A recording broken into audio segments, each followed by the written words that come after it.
आज हम नई आर्थिक नीति के बारे में अध्ययन करेंगे। अ, विश्व के जितने भी देश हैं वे सभी देश प्राय आर्थिक विकास को गति देने के लिए आर्थिक नीतियों की घोषणा करते हैं और आर्थिक नीतियों की घोषणा के साथ आर्थिक नीतियों का क्रियान्वयन भी करते हैं। यदि हम विकास की दृष्टि से दुनिया के राष्ट्रों को हम देखें तो कई राष्ट्र आज आर्थिक विकास की दौड़ में बहुत आगे है और विकसित देशों की श्रेणी के अंतर्गत सम्मिलित है।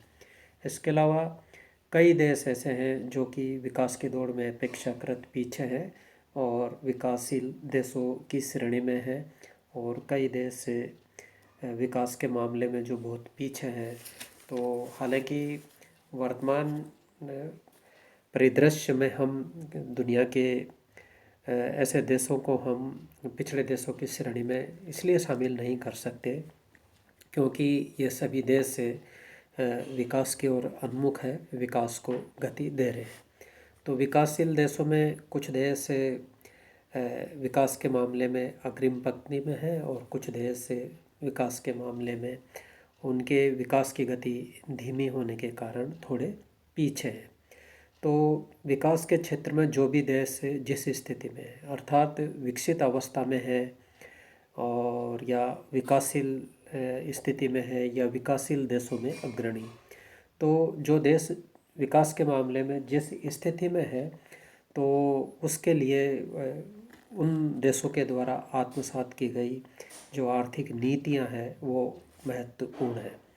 अब हम यदि भारत के संदर्भ में हम देखें तो भारत 1947 में आज़ाद हुआ और आज भारत स्वतंत्रता के 73 वर्ष पूरे कर चुका है। और इन 73 वर्षों की विकास व्यूहरचना और आर्थिक नीतियों के बारे में हम देखें तो स्वतंत्रता के बाद भारत ने जो आर्थिक नीति आत्मसात की उसमें पंचवर्षीय योजनाएं और योजनाबद्ध जो विकास है वो एक तरह से महत्वपूर्ण रहा है। और भारत में 1 अप्रैल 1951 से योजनाबद्ध विकास और योजनाओं को प्रारंभ किया गया। और हम यदि समयावधि की दृष्टि से हम देखें तो इन 7 दशकों में भारत में 12 पंचवर्षीय योजना और एक वर्ष की 6 वार्षिक योजनाएं पूरी हो चुकी और वर्तमान में 13वीं पंचवर्षीय योजना क्रियान्वयन में है। और 1951 से और 1990 तक जो समयावधि है हमारे देश की, और इस समयावधि में जो आर्थिक नीतियाँ क्रियान्वयन में थी उनमें पंचवर्षीय योजना विकास पर छाई रही।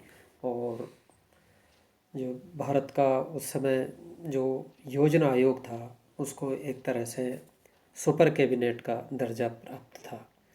और योजनाबद्ध विकास में भारी भरकम पूंजी विनियोजन किया गया। प्रथम पंचवर्षीय योजना में सार्वजनिक क्षेत्र परिव्यय 1960 करोड़ रुपया था, जो 8वीं पंचवर्षीय योजना में बढ़कर 4,85,457 करोड़ रुपए तक जा पहुंचा। और 9वीं पंचवर्षीय योजना में जो उद्व्यय था, योजना उद्व्यय, वह 8,59,200 करोड़ रुपया था।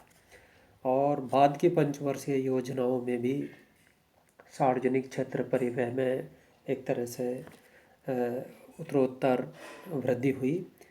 और पंचवर्षीय योजनाओं में भारी भरकम पूंजी विनियोजन के बावजूद भी भारत की जो अर्थव्यवस्था है वो विकास के क्षेत्र में तीव्र गति नहीं पकड़ सकी।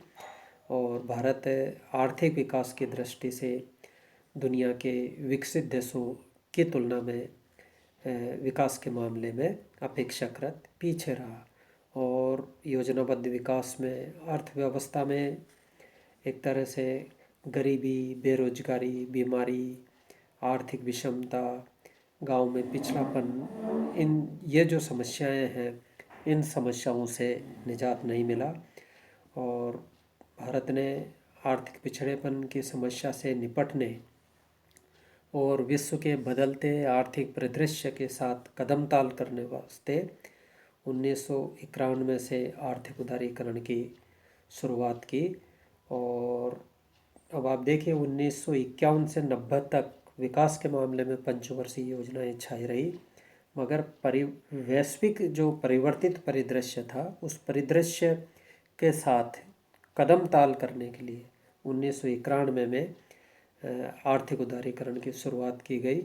और आर्थिक उदारीकरण को प्रारंभ हुए हमारे देश में 3 दशक पूरे होने को है। जुलाई 2021 में आर्थिक उदारीकरण या नई आर्थिक नीति या आर्थिक सुधारों को प्रारंभ हुए भारत में 30 वर्ष की समयावधि पूरी हो जाएगी। और इन 30 वर्षों में अर्थव्यवस्था में एक तरह से बहुत बड़े पैमाने पर संरचनात्मक बदलाव किए जा चुके हैं और आज भी वर्ष दर वर्ष आर्थिक उदारीकरण को गति दी जा रही है। और आर्थिक उदारीकरण को गति दी जाने की जो पुष्टि है वो भारत में 1 जुलाई 2019 से जो GST goods and service tax वस्तु एवं सेवा कर लागू किया गया, तो ये बहुत बड़ा भारत की अर्थव्यवस्था में आर्थिक सुधारों की दिशा में एक कदम था। भारत की अर्थव्यवस्था में आर्थिक उदारीकरण जो हमने लागू किया उसके एक तरह से परिणाम भी आना प्रारंभ हो गए पिछले कई वर्षों से। और आर्थिक नीतियों के फलीभूत होने के साथ साथ जो अर्थव्यवस्था में हमारी योजनाबद्ध विकास के काल से या स्वतंत्रता के बाद से जो समस्याएं चली आ रही थी, हालांकि वे काफ़ी सीमा तक कम हुई है, किंतु उन समस्याओं पर पूरी तरह से निजात नहीं मिला है। तो भारत की अर्थव्यवस्था में हम आर्थिक नीतियों के संबंध में देखें तो दो बड़ी एक तरह से नीतियां हमारे देश में आत्मसात की गई है अब तक। तो 1951 से और 1990 तक योजनाबद्ध विकास और 1991 से लेकर आज तक 2021 तक भारत में आर्थिक उदारीकरण। तो 1991 के बाद जो आर्थिक उदारीकरण हमारे देश में लागू किया गया वे एक तरह से न्यू इकोनॉमिक पॉलिसी या न्यू इकोनॉमिक रिफॉर्म के नाम से हम जानते हैं। और इन जो आर्थिक उदारीकरण की जो समयावधि है इस में को अगर हम व्यापक विश्लेषण की दृष्टि से देखें तो हम सुधारों को हम कुछ एक भागों में बांट सकते हैं। इनमें जैसे आर्थिक संरचना में मूलभूत बदलाव और आर्थिक सुधारों का दूसरा चरण और उदारीकरण का जो प्रभाव है वो आर्थिक विकास के साथ सामाजिक क्षेत्र पर भी पड़ता है। तो इस दृष्टि से हम एक भाग नई नीतियों में हम उदारीकरण का सामाजिक और आर्थिक दर्शन के रूप में भी ले सकते हैं।